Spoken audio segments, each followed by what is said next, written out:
People Sapet Edoche say my own na my own and our own na our own. Because people when e be say that they blame and say e make you turn, go dey support im son Yul Edochie, because my people una know say since when e be say Queen May and Yul Edochie get wahala, when na Judy Austin na be the person when e be say im come in between. Even though Sapet Edochie dey try to protect im reputation by pretending as if he no support Judy. Come, let me tell you guys, you see this thing when e be say e dey happen for Edochie family, you see this crisis when e be say e dey between Yul Edochie and Queen May. The Edochies, dem get Edochies dem wey be say dem carry Judy Austin for back, then they back am up, because frog e no dey run for afternoon, toad no dey run for afternoon for daytime. Yes, if una look at the body language of Sapet Edochie, e be like say yes, im no support im son, but the way the matter don be now, don say am say wetin im go gain. After all, there's nothing they never do to make sure say they convince Queen May. Listen, according to him, there's nothing they never do to make sure say they convince Queen May. He even went as far as go to social media to profess in love for Queen May by telling the whole world, say among all his daughter-in-laws, say now Queen May na in love reached bone marrow. Say because Queen May papa treat am specially. Say Queen May papa na im friend. Queen May papa treat am specially when mostly say the day wey be say dem go marry Queen May. The day when dem go marry Queen May, he say the kind special treatment wey be say dem give am, he no go fit forget am. And before now they see Sapet Edochie, they talk say he no go fit forget the special treatment when he be say dem give am. Now they say that treatment it really enter in medulla oblongata. Fast forward now, in friend wey be mama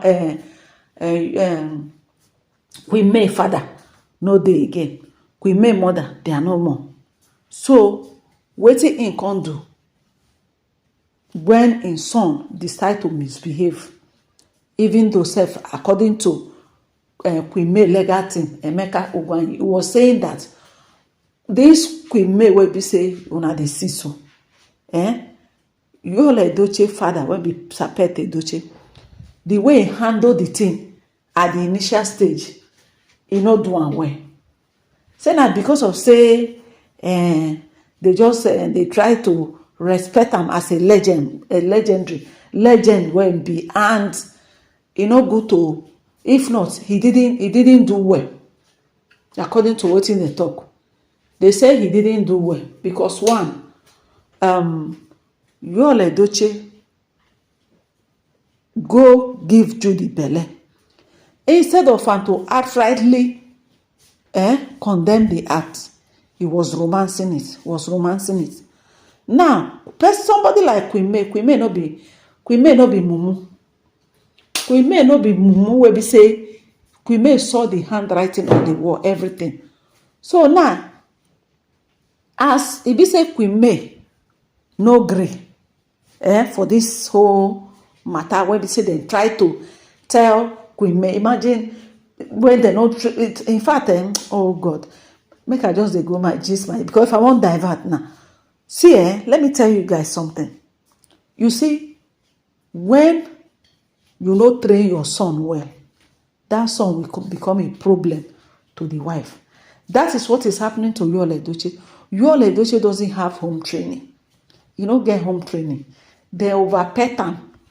Now, they can't carry Queen May where we say they well-trained pikin, well-trained and well brought up.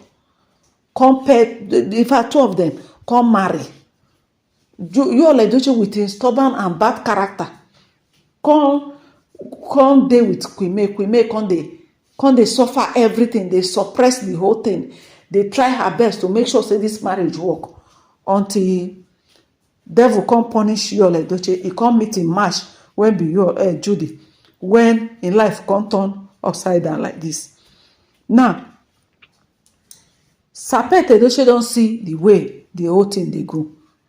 He see am say after all, they don beg Queen May, they don try, and this beg wey be say they say they beg Queen May sef, come to think of it, my people, what kind of beg is that? Una help me ask. What kind of begging is that?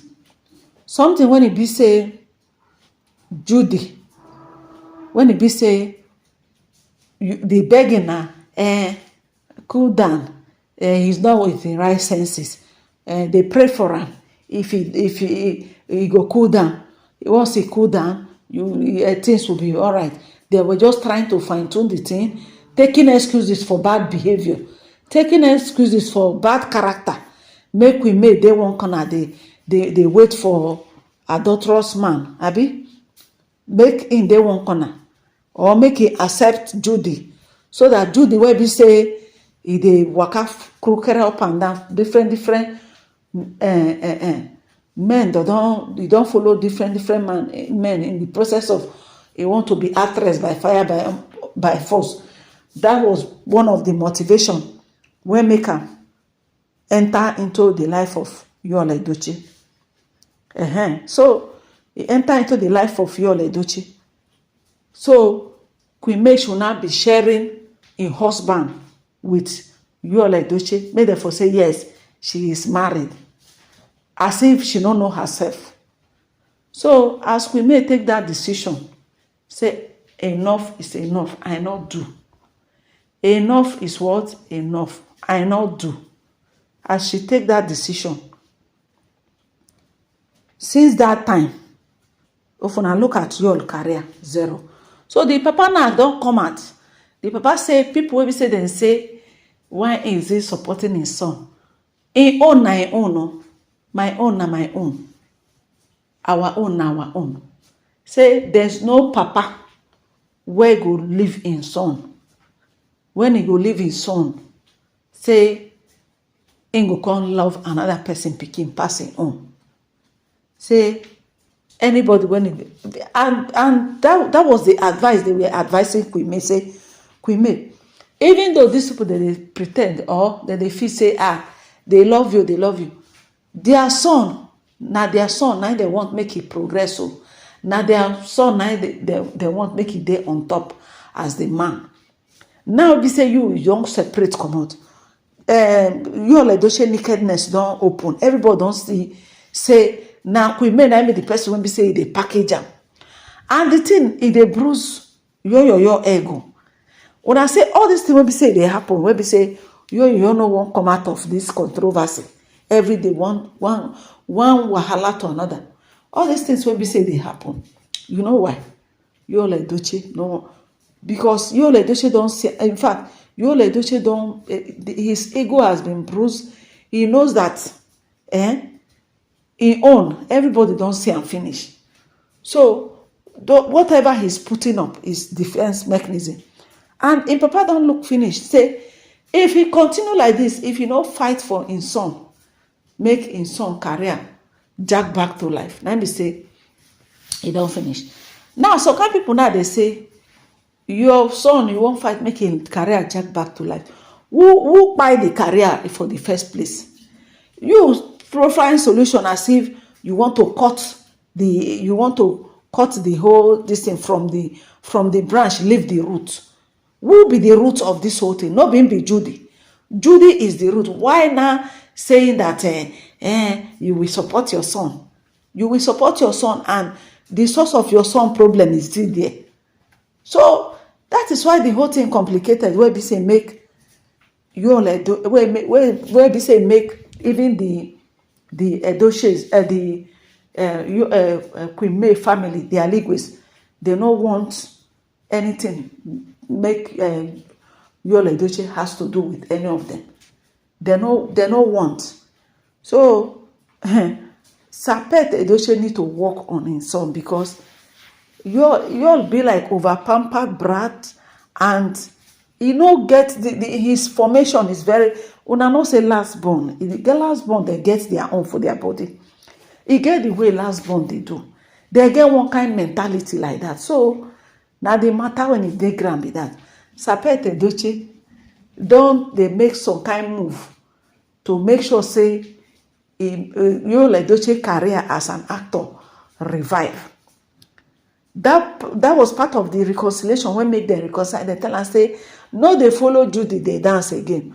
If una notice one thing, that dance aspect, e be like say you don't go watch all this video, come see shame, come see say shame dey catch am.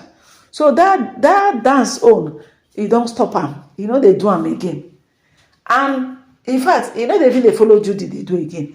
But una see wetin dem dey do. Judy will go carry Star Dike post.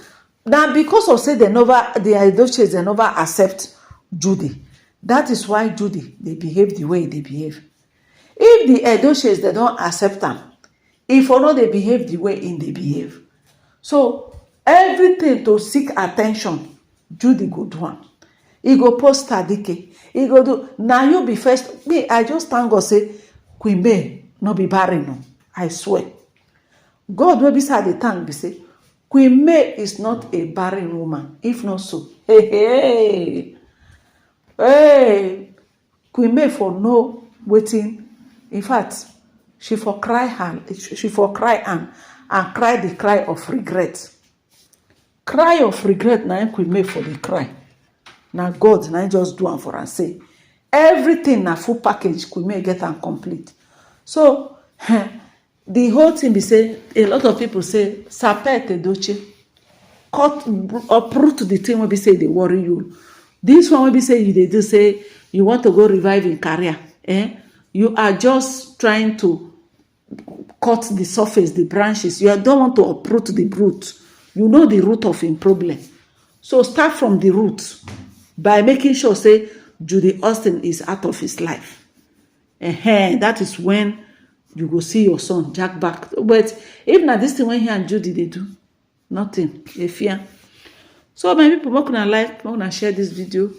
I agree to according to our time. Those of you be say una dey support our channel. God go bless una. Una have a nice day. Bye.